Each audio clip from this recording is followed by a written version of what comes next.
श्री हरिविजय अध्याय 13वा. अनेक राक्षसांचा वध आणि मारुतीला श्रीकृष्ण अवताराचे दर्शन. एके दिवशी सर्व गोपाळांसह कृष्ण वनात गायी चारत होता. दुपारच्या वेळी आधीच्या खेळामुळे सर्वजण भुकेले होते. त्यांनी हातपाय धुवून आपल्या शिदोऱ्या सोडल्या व सर्वांनी खेळीमोळीने भोजन केले. सर्व गोपाळ विश्रांती घेऊ लागले. ही संधी साधून श्रीकृष्णाने मायापाशाने सर्व गायी व वासरे नाहीशी केली. गोपाळ झोपेतून उठले. अशा नेहमीप्रमाणे खेळ खेळून संध्याकाळच्या सुमारास गायी व वासरे वळवून आणून श्रीकृष्णासह घरी जायचे म्हणून ते खेळाच्या तयारीस लागले. तेव्हा कृष्ण म्हणाला, गोपाळांनो, आधी गायींना सांभाळा, त्यांना वळवून वासरांना एका जागी उभ्या करा. नंतर तुम्हाला स्वस्तपणे जे काही खेळायचे ते खेळ खेळा. हे ऐकून गायी आणावयास गोपाळ रानोमाळ धावले, पण त्यांना गायी कोठे सापडेनार. आता कृष्णच आपल्या मुरलीने गायी वासरे आणेल असा त्यांचा कृष्णावर विश्वास होता, श्रद्धा होती. म्हणून ते कृष्णा शरण गेले. त्यांनी हात जोडून कृष्णाला विनवले. ते म्हणाले, गड्या श्रीकृष्णा, आम्ही पुष्कळ प्रयत्न केले, चहूकडे धुंडाळले, पण आम्हाला गायी वासरे कुठे सापडली नाहीत.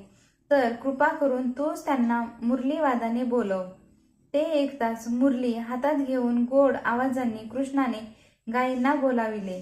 त्या सरशी गायी वासरे भराभर धावत श्रीकृष्णाभोवती गोळा झाली. ते पाहून सर्व गोपाळांना आनंद झाला. सायंकाळ होता. सर्वजण गायी वासरांना घेऊन गोकुळात आले. गोकुळात शक्ती मासा शक्तीपूजा सुरू झाली. कोणी लक्ष्मी, कोणी जोखाई, कोणी यक्षिणी, कोणी जाखिनी, कोणी रानसटवाई वगैरे निरनिराळ्या देवींचा उत्सव सुरू केला. श्रीकृष्ण शेषशाही नारायणाचे पूजन भजन सोडून या शूद्र देवतांना लोक पूजू लागलेले पाहून कृष्णाने नंद, यशोदा, रोहिणी, बलराम याशिवाय सर्व लोकांस वेळ लाविले. कोणी कसेही वागू लागले, नग्न होऊन फिरू लागले. हा भलताच प्रकार पाहून नंद यशोदेने श्रीकृष्णा असे होण्यास कारण विचारले व त्यावर काय उपाय करावा म्हणजे गोप गोपींचे वेळ जाईल ते कृपा करून सांग असे कृष्णाला विचारले. श्रीकृष्ण म्हणाला, हे लोक विष्णूची पूजा करण्याचे सोडून भलत्या देवतांना भजतात म्हणून यांची अशी स्थिती झाली आहे.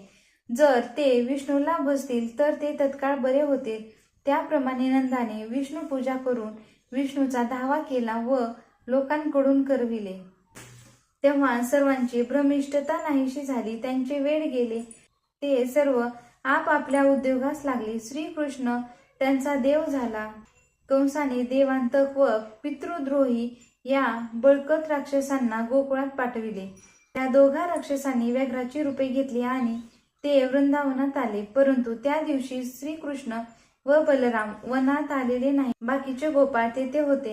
त्यांनी मात्र ते 2 वाघ दुरून पाहिले. त्यांना पाहताच गोपाळांनी गायी घराकडे वळविल्या. ते पळत गोकुळात आले आणि नंदाकडे जाऊन वनात 2 वाघ आल्याचे सांगितले. त्यावेळी बलराम व श्रीकृष्ण त्या वाघांचा वध करण्यास उतावीळ झाले होते. श्रीकृष्ण आईला म्हणाला, आई, आम्हाला गोकुळात मुलांबरोबर खेळावयास बाहेर जाऊ दे. आम्ही वनात जाणार नाही. यशोदेने त्यांना बाहेर जायला परवानगी दिली. बलराम व कृष्ण यांनी लोकांचा डोळा चुकून वृंदावनातून धूम ठोकली. वाघरूपी राक्षस बलराम व कृष्ण यांच्या अंगावर धावून गेले. यावेळी बलरामाने आणि कृष्णाने 2 गदा गरगरा फिरवून वाघांच्या मस्तकावर हाणल्या. त्याने ते दोघे मरून पडले. नंतर श्रीकृष्ण बलराम आणि त्यांची कातडी काढून घेतली व ते वाघाचे कातडी नंदासाठी गोकुळात आणले. हे पाहून सर्वांना आनंद झाला. कंसाकडून जलासूर नावाचा राक्षस आला. त्याने आपले ठाणे यमुनेत ठेवले. कोणाला न दिसता गुपचूपपणे ओढून गोपाळांना व कृष्णास ठार मारण्याचा त्यांचा उद्देश होता. काही दिवसांनी श्रीकृष्ण जलक्रीडा करण्यास तेथे आला. मग सर्व गोपाळ श्रीकृष्णासह पाण्यात उतरले. श्रीकृष्ण खेळता खेळता अकस्मात गुप्त झाला. तेथे जलात लपून बसलेल्या जलासुराला शोधू लागला. जलासुराने कृष्णास पाहताच एकदम त्याच्या अंगावर झेप घेतली. दोघांचे मल्लयुद्ध झाले. श्रीकृष्णाने त्याची मान धरून पिळताच तो मरून पडला. असुरासुर नावाचा दैत्य कंसाला म्हणाला, महाराज, मी कृष्णाचा वध करीन, कारण माझा मृत्यू मारुतीच्या हातून आहे व मारुतीच्या रामावतारानंतर पत्ताच नाही. मला कोणाची भीती नाही. नंतर असुरासूर वायू वेगाने यमुना तीरे आला. हे छोटे पोर काय करणार म्हणून तो आपले मोठे मुख पसरून गोपाळांकडे येऊ लागला. गोपाळ भयभीत झाले व सर्वजण भीतीने कृष्ण व बलरामाच्या मागे लपू लागले. तेव्हा श्रीकृष्ण म्हणाला, गड्यांनो, भिवू नका, क्षणभर स्थिर राहा. असे म्हणून क्षणभर विचार करून नेत्र झाकले आणि मारुतीचे स्मरण केले. त्याचबरोबर मारुतीने सेतुबंधावरून तत्काळ उड्डाण केली. इकडे स्वतः कृष्णाकडे श्रीरामाचे रूप घेतले आहे आणि बलरामाने लक्ष्मणाचे रूप घेतले आहे. तोच मारुतीची स्वारी त्या ठिकाणी येऊन पोहोचली.